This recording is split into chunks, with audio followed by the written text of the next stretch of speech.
ये अंतर यात्रा सूत्र कहता है, अंतर यात्रा पर जाने के लिए नींद से बाहर आने का संकल्प और साहस आवश्यक है। आत्म अज्ञान की इस नींद से जागने के लिए उस सबसे परिचित होना और उसे समझना आवश्यक है जो तुम्हें नहीं जागने देता है।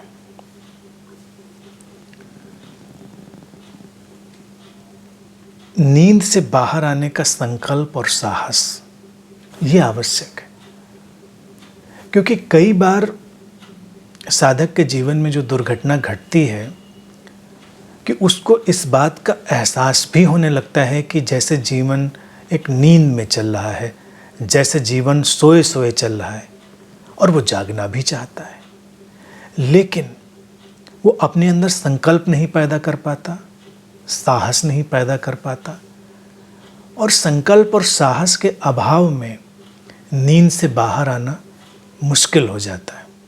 जैसे हम सामान्य नींद में भी हों, सोए हों, और अगर सुबह उठने का संकल्प ना हो तो मुश्किल हो जाती है। जाग कर भी तुम सो जाते हो, तुम्हें लगेगा ठीक है उठते हैं, अभी कोई जल्दी नहीं है, और फिर नींद से जागने का संकल्प ही नहीं, साहस भी जरूरी है। साहस है अपने जीवन का सामना करना, जीवन की परिस्थितियों से आमने सामने होना।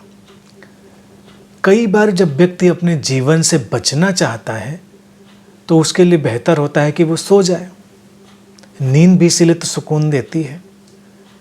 सोया रहता है व्यक्ति तो जीवन की चिंताओं से, जीवन की परेशानियों से, जीवन के संघर्षों से वो उतनी देर दूर रहता है। तो जब कभी किसी के अंदर ये साहस कम होने लगता है कि जीवन का आमना सामना वो कर सके, तो भी वो अपनी जो ये नेचुरल नींद है उसमें भी ज़्यादा जाने लगता है, या फिर वो जो मानसिक और मनोवैज्ञानिक नींद है, साइकोलॉजिकल स्लीप है, जिसकी बात सूत्र करता है, उसमें वो चला जाता है। और व्यक्ति ने इस सोने के बहुत उपाय किए हैं। जितने भी नशे खोजे गए हैं वो इसीलिए खोजे गए हैं कि व्यक्ति सो जाना चाहता है, क्योंकि जीवन का सामना करने का वो साहस नहीं पाता। इसीलिए तो अक्सर ऐसा होता है कि कोई परेशानी हुई, कोई चिंता हुई, कोई समस्या हुई, और व्यक्ति कोई नशे का सहारा ले लेता है। उसको लगता है इससे शायद वो थोड़ी देर के लिए बच जाएगा, क्योंकि जीवन का सामना करने का साहस नहीं था। अब इसी तरह से अगर संकल्प का भी अभाव है तो भी व्यक्ति अपनी नींद को जारी रखेगा। आगे सूत्र कहता है कि अगर जागना है तो उन चीज़ों को देखना पड़ेगा जो जागने नहीं देती हैं, यानी जो सुलाए रखती हैं। क्या सुलाए रखता है?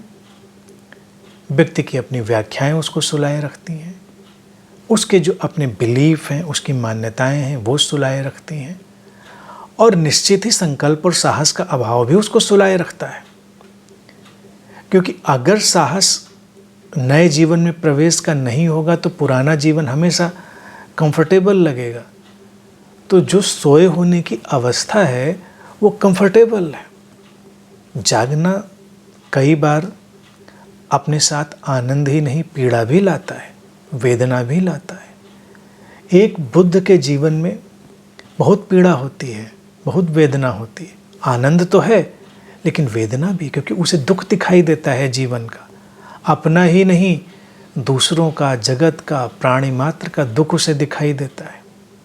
अभी तो व्यक्ति अपने ही दुख से जूझ रहा है, उसी का सामना नहीं कर पा रहा है, और वो जागे और उसके ऊपर इस तरह की चीज़ें प्रकट होने लगें, जब उसे इस पूरे जगत का दुख दिखाई देने लगे तो कितनी मुश्किल होगी। इसके लिए साहस तो चाहिए ही होता है, और इसमें हम प्रवेश करें उसके लिए संकल्प भी कि ऐसा हम कर सकते हैं, और उसके लिए हम पूरी कोशिश करेंगे। साधना में और कुछ भी नहीं है। साधना में देखा जाए तो संकल्प और साहस का ही बस एक भाव पैदा करना है, और फिर तो सारी चीज़ें अपने आप होती हैं। तो मोटी मोटी बातें तो समझी जा सकती हैं कि क्या हमको सुला के रख रही हैं, बाकी अपने व्यक्तिगत रूप से हम उनको खोजें।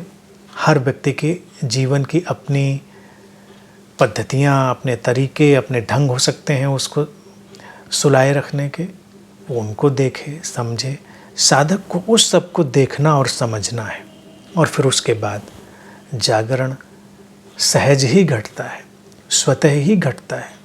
अगर एक स्वस्थ व्यक्ति अपनी सामान्य नींद में गया है, तो जैसा कि वो सहज ही जागता है, ऐसे ही जो अपनी मनोवैज्ञानिक नींद में है, आध्यात्मिक नींद में है, और वो सब समझ की प्रक्रिया से गुजरता है, संकल्प और साहस से अपने को भरता है, तो उसके जीवन में जागृति, जागरण, अवेकनिंग सहज ही घटती है।